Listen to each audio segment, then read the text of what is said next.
2 Chroniques, chapitre 34. Josias avait 8 ans lorsqu'il devint roi.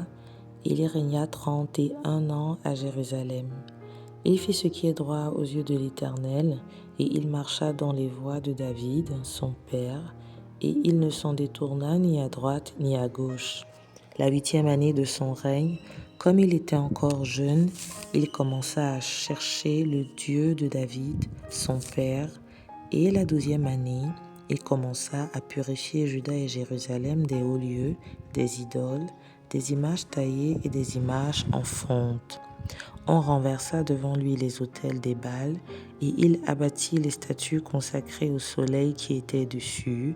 Il brisa les idoles, les images taillées et les images en fonte, et les réduisit en poussière, et il répandit la poussière sur les sépulcres de ceux qui leur avaient sacrifié, et il brûla les ossements des prêtres sur leur autel. C'est ainsi qu'il purifia Juda et Jérusalem. Dans les villes de Manassé, d'Éphraïm, de Siméon et même de Nephtali, partout au milieu de leurs ruines, il renversa les autels, il mit en pièces les idoles et les images taillées et les réduisit en poussière, et il abattit toutes les statues consacrées au soleil dans tout le pays d'Israël. Puis il retourna à Jérusalem. La 8e année de son règne, après qu'il eut purifié le pays et la maison, il envoya Shapham, fils d'Atsalia, Mazisa, chef de la ville, Joach, fils de Joachaz, l'archiviste, pour réparer la maison de l'Éternel, son Dieu. Ils se rendirent auprès du grand sacrificateur Ilkija, et on livra l'argent qui avait été apporté dans la maison de Dieu et que les Lévites gardiens du seuil avaient recueilli de Manassé et d'Éphraïm et de tout le reste d'Israël et de tout Juda et Benjamin et des habitants de Jérusalem. On le remit entre les mains de ceux qui étaient chargés de faire exécuter l'ouvrage dans la maison de l'Éternel. Et ils l'employèrent pour ceux qui travaillaient aux réparations de la maison de l'Éternel, pour les charpentiers et les maçons, pour les achats de pierres, de taille et de bois destinés aux poutres et à la charpente des bâtiments qu'avaient détruits les rois de Juda. Ces hommes agirent avec probité dans leur travail. Ils étaient placés sous l'inspection de Jacat et Abdias, lévites d'entre les fils de Merari, et de Zacharie et Zéculam d'entre les fils de Kéatit, tous ceux des Lévites qui étaient habiles musiciens surveillaient les manœuvres et dirigeaient tous les ouvriers occupés aux divers travaux. Il y avait encore d'autres Lévites, secrétaires, commissaires et portiers. Au moment où l'on sortit l'argent qui avait été approuvé dans la maison de l'Éternel, le sacrificateur Ilkija trouva le livre de la loi de l'Éternel donné par Moïse. Alors Ilkija prit la parole et dit à Shaphan, le secrétaire, « J'ai trouvé le livre de la loi dans la maison de l'Éternel. » Et Ilkija donna le livre à Shaphan. Shaphan apporta le livre au roi et lui rendit aussi compte en disant, « Tes serviteurs ont fait tout ce qui leur a été commandé. Ils ont amassé l'argent qui se trouvait dans la maison de l'Éternel et ils l'ont remis entre les mains des inspecteurs et des ouvriers. » Shaphan, le secrétaire, dit encore au roi, « Le sacrificateur Ilkija m'a donné un livre. » Et Shaphan le lut devant le roi. Lorsque le roi entendit les paroles de la loi, il déchira ses vêtements.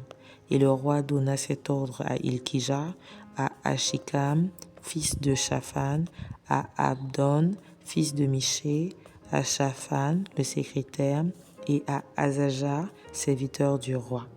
Allez, consultez l'Éternel pour moi et tous ceux qui restent en Israël et en Juda au sujet des paroles de ce livre qu'on a trouvé, car grande est la colère de l'Éternel qui s'est répandue sur nous, parce que nos pères n'ont point observé la parole de l'Éternel et n'ont point mis en pratique tout ce qui est écrit dans ce livre.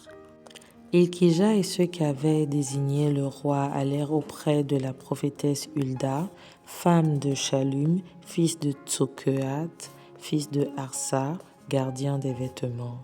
Elle habitait à Jérusalem, dans l'autre quartier de la ville.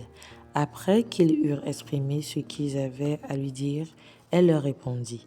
Ainsi parle l'Éternel, le Dieu d'Israël. Dites à l'homme qui vous a envoyé vers moi.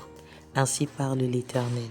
Voici, je vais faire venir des malheurs sur ce lieu et sur ses habitants, toutes les malédictions écrites dans le livre qu'on a lu devant le roi de Juda, parce qu'ils m'ont abandonné et qu'ils ont offert des parfums à d'autres dieux, afin de mériter par tous les ouvrages de leurs mains, ma colère s'est répandue sur ce lieu et elle ne s'éteindra point. Mais vous direz au roi de Juda qui vous a envoyé pour consulter l'Éternel. Ainsi parle l'Éternel, le Dieu d'Israël, au sujet des paroles que tu as entendues. Parce que ton cœur a été touché, parce que tu t'es humilié devant Dieu et en entendant ces paroles contre ce lieu et contre ses habitants, parce que tu t'es humilié devant moi, parce que tu as déchiré tes vêtements et que tu as pleuré devant moi, moi aussi j'ai entendu, dit l'Éternel. Voici, je te recueillerai auprès de tes pères, tu seras recueilli en paix dans ton sépulcre, et tes yeux ne verront pas tous les malheurs que je ferai venir sur ce lieu et sur ses habitants. Ils rapportèrent au roi cette réponse. Le roi fit assembler tous les anciens de Juda et de Jérusalem, puis il monta à la maison de l'Éternel avec tous les hommes de Juda et les habitants de Jérusalem, les sacrificateurs et les Lévites, et tout le peuple, depuis le plus grand jusqu'au plus petit. Il lut devant eux toutes les paroles du livre de l'Alliance qu'on avait trouvé dans la maison de l'Éternel. Le roi se tenait sur son estrade et y traita l'alliance devant l'Éternel, s'engageant à suivre l'Éternel et à observer ses ordonnances, ses préceptes et ses lois de tout son cœur et de toute son âme, afin de mettre en pratique les paroles de l'alliance écrites dans ce livre.